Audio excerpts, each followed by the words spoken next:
Stablecoins can enable faster payments, greater treasury flexibility, and more efficient settlement. But every product decision also introduces risk. The executive challenge is to match innovation with controls across compliance, custody, operations, and partners, so growth is trusted, resilient, and ready to launch. We have moved from the regulatory landscape to US legislative frameworks to stablecoin strategy.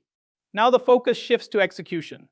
A product idea is not launch ready until leaders test the full risk model. AML and sanctions controls, custody, operations, resilience, and partner dependencies. That discipline connects regulatory awareness to responsible product decisions and prepares us for the added complexity of RWA tokenization. Stablecoin risk management starts with a shared vocabulary. Regulatory risk asks whether the product can operate legally with the right licenses, reserve rules, consumer protections, and financial crime obligations. Financial crime risk asks how the product could be misused, including sanctions evasion, scams, or ransomware. Operational risk asks whether the service can run safely every day, from custody and cyber controls to processing, uptime, and incident response. Counterparty and ecosystem risk asks who the business depends on, such as issuers, banks, custodians, exchanges, wallets, and vendors. The practical takeaway is ownership. Every major risk needs a clear owner, control, and escalation path. A stablecoin compliance program needs an operating model, not just policies. Begin with the product activity: issuance, redemption, custody, transfers, payments, and partnerships. For each activity, identify the risks and assign owners across product, legal, compliance, operations, treasury, security, and leadership. Then build controls such as KYC, sanction screening, transaction monitoring, escalation, reporting, and record keeping. Those controls also need governance through risk committees, audits, control testing, management reporting, and board oversight. Build this before launch because retrofitting under scrutiny is slower, weaker, and more expensive. Illicit finance control is a lifecycle, not a one-time front door check. A platform starts by understanding the customer, assigning risk, and screening associated wallets. The harder work begins after access is granted. Activity must be monitored for patterns that do not fit the customer profile, such as rapid movement, unusual counterparties, cross-chain behavior, or redemption into cash-like channels. Sanctions screening also has to account for indirect exposure, not just named parties. When alerts arise, teams investigate, document decisions, report when required, and restrict or offboard the relationship if the risk cannot be managed. Before stablecoin access is granted, onboarding should answer 3 questions. Who are they? What are they trying to do? And how much risk does that create? SciCase and KYB verify individuals, businesses, owners, and control persons. Risk scoring then segments customers by jurisdiction, expected volume, activity, products, corridors, and counterparties.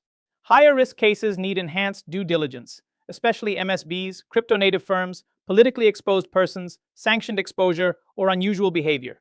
This is not a one-time gate. Profiles must refresh as behavior, news, sanctions, and product usage change, so access remains proportional to risk. Effective monitoring connects 2 views: what the customer is expected to do and what the blockchain shows they actually did. Analytics tools can flag exposure to sanctioned wallets, mixers, darknet markets, scams, ransomware, and high-risk exchanges.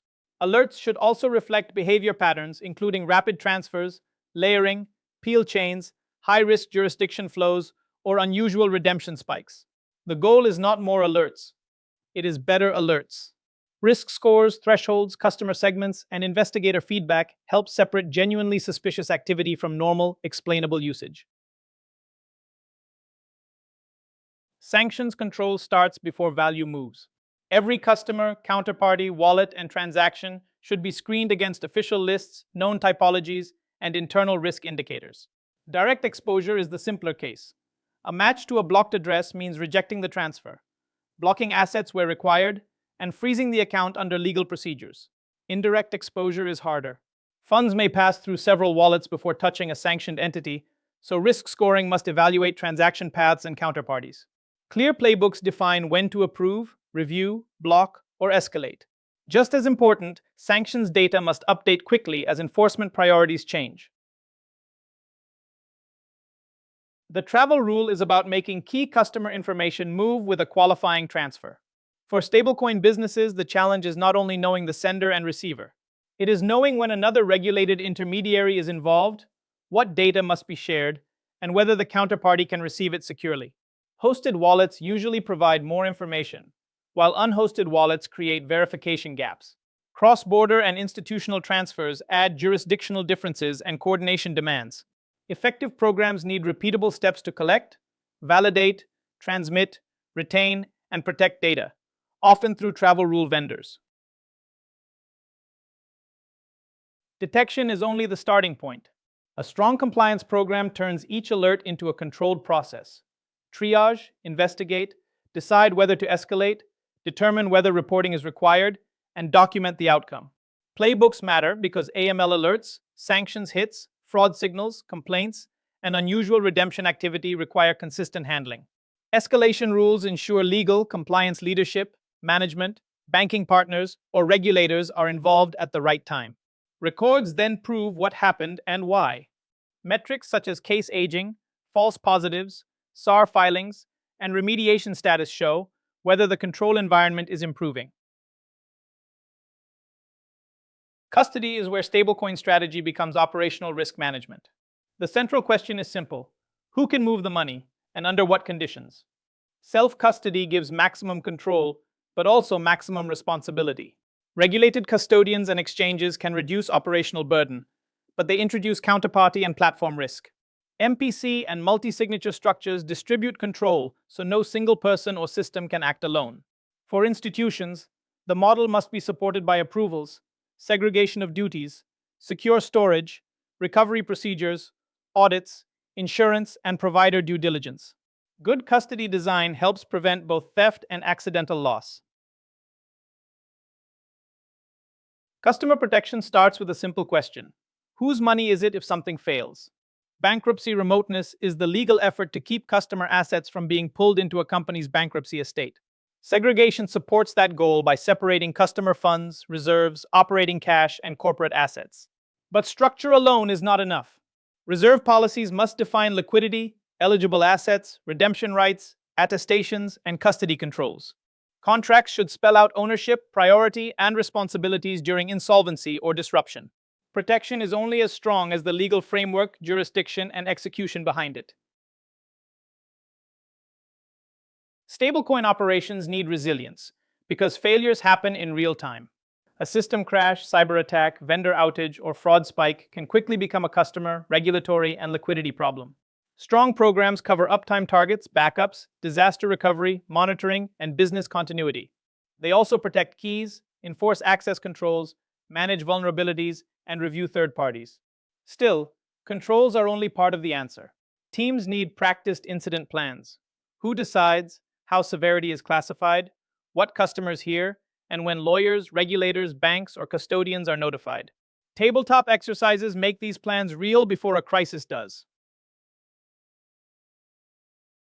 Stablecoin products rarely stand alone.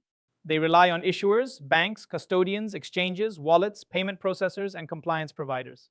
Each connection can bring regulatory, financial, operational, or technology risk into your business. Due diligence should test more than reputation. Review licenses, reserve transparency, redemption performance, cybersecurity, jurisdictions, and operating history. Then lock expectations into contracts, including service levels, audit rights, data sharing, incident notice, sanctions roles, termination rights, and liability. Finally, treat partner risk as dynamic. Enforcement actions, reserve stress, cyber events, or banking disruptions can change the risk profile overnight. The core takeaway is that stablecoin strategy depends on trust infrastructure, lifecycle compliance, secure custody, resilient operations, and disciplined partner oversight. These are not back-office details. They shape launch readiness, market access, and regulatory durability. Next, we carry this same risk lens into real-world asset tokenization, where asset definitions and regulatory pathways make product design even more complex.